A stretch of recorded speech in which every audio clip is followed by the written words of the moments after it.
Retirement पे वो increment की साथी ने बात की है, वो 30 जून वाली जो एक और डेट थी, एक कम्युनिकेशन की बात की कि 15 साल के बजाय ये इतने इतने साल के हो। सुझाव भी आया है साथियों का कि इस पे एक राय बना के राज्य कमेटी में इस पे कोई कोर्ट के अंदर जाए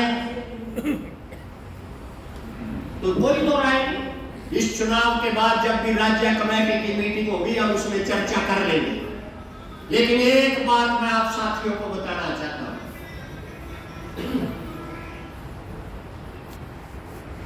अब कोर्ट के अंदर क्या हो रहा है,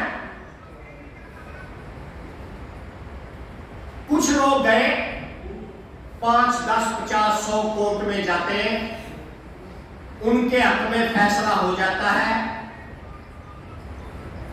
और उन्हीं पे वो लागू होता है। उस जैसे हजारों लोग दोबारा से फिर कोर्टों के चक्कर में चलते हैं, वकील करने पड़ते हैं। इस राज की नीति को समझिए। जब एक चीज कोर्ट ने फाइनल कर दी तो भाई ऑटोमेटिक जिसको बोलते हैं जनरलाइज, उसको जनरलाइज कर देना चाहिए, लेकिन नहीं करते। क्यों नहीं करते? क्योंकि राज की नीति लोगों को देने की नहीं। साइन करवा लेना, एक बार आगे ले जा। राज की नीति को तो कारपोरेट चला रहे हैं। दे मना एक मिनट आ जा, तू मेरी जेल आ जा। जो जनता से इकट्ठा होके आता है वो जनता को वापस जन कल्याण के सुविधाओं के थ्रू उसको मिले, वो रेट्स पे चला है। ये है राज की नीति। और इस राज की नीति को समझने के लिए एक और सिस्टम चल रहा है जुडिशरी का। कोई केस गया और उसमें कह रहे थे स्पीकिंग ऑर्डर जारी कर दो। स्पीकिंग ऑर्डर का मतलब है बोलती भाषा, कि मुझे वो समझ में आ जाए कोर्ट की जो बात होती है कि भाई तेरे उस पे क्या कहना चाहते हैं कोर्ट।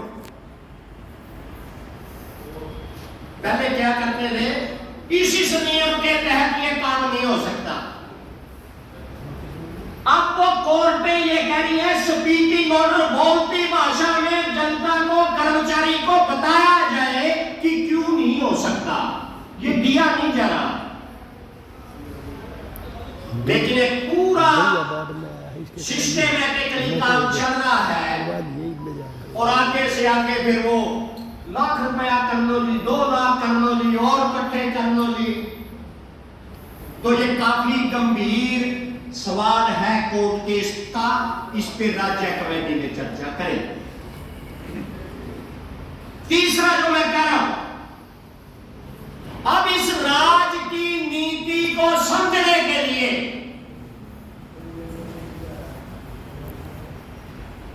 हमें इन अभी ठीक कह रहे थे भैया साहब, सामण क्या टाइम है तो भाई वैसे ही गीत सुनना पसंद करोगे। अपने देश के अंदर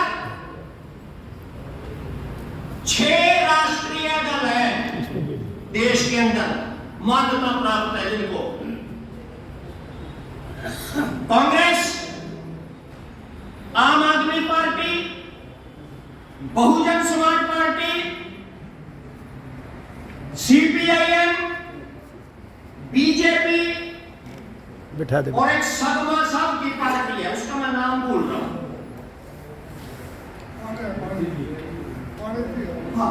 हाँ इसी कुछ इस तरीके का। उन 6 पार्टियों में से एक पार्टी वो सदमा वाली तो हरियाणा में नहीं, 5 पार्टी रह गई। 5 में से 1 के साथ हमारा मुकाबला है बीजेपी का, जिसकी हम नीतियों की अब तमाम साथी हमने चर्चा कर ली। पीछे बची 4 में से बहुजन समाज पार्टी, मैंने काफी प्रयास किया कि उसने कोई इस लोकसभा चुनावों में कोई घोषणा पत्र जारी किया हो, लेकिन नहीं मिल पाया। उनके साथियों से संपर्क किया, वो ये कह रहे हैं कि जो हमारी पार्टी तो जब सत्ता में आ जाएगी तब घोषणा पत्र जारी करेंगे। मेरी भी आपसे अपील है, कोई आप जाके कांटेक्ट करके लेना। आम आदमी पार्टी,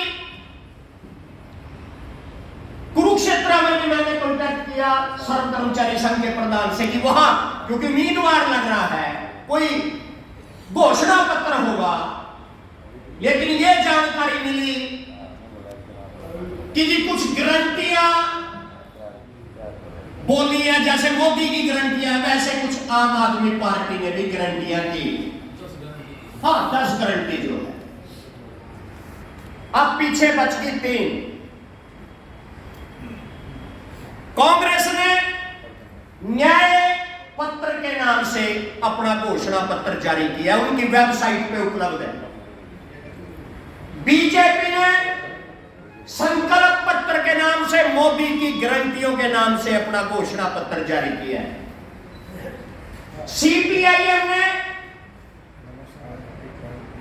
इस देश के अंदर धर्मनिरपेक्ष सरकार बने, जनपक्षीय नीतियों को लागू करने वाली सरकार बने, इसके लिए घोषणा पत्र जारी किया। मेरे पास तीनों उपलब्ध है, तीनों का मैंने अध्ययन किया है। आपसे भी अपील करूंगा, 2 तो है मेरे पे, कांग्रेस का और बीजेपी का ऑनलाइन, वो आपको व्हाट्सएप पे और भेजा जा सकता है। सीपीआईएम का मेरे बैग में भी पड़ा है, किसी साथी को चाहिए तो वो जरूर ले लेना। उन तीनों का अध्ययन करने के बाद इस राज्य की नीति को समझिए। रिटायर्ड कर्मचारियों के लिए किसने क्या कहा, हमें जानकारी होनी चाहिए कि नहीं होनी चाहिए। बीजेपी बिल्कुल चुप है, कोई जिक्र मोदी की गारंटी में नहीं है। एक जगह एक बात करती है कि हम सीनियर सिटीजन को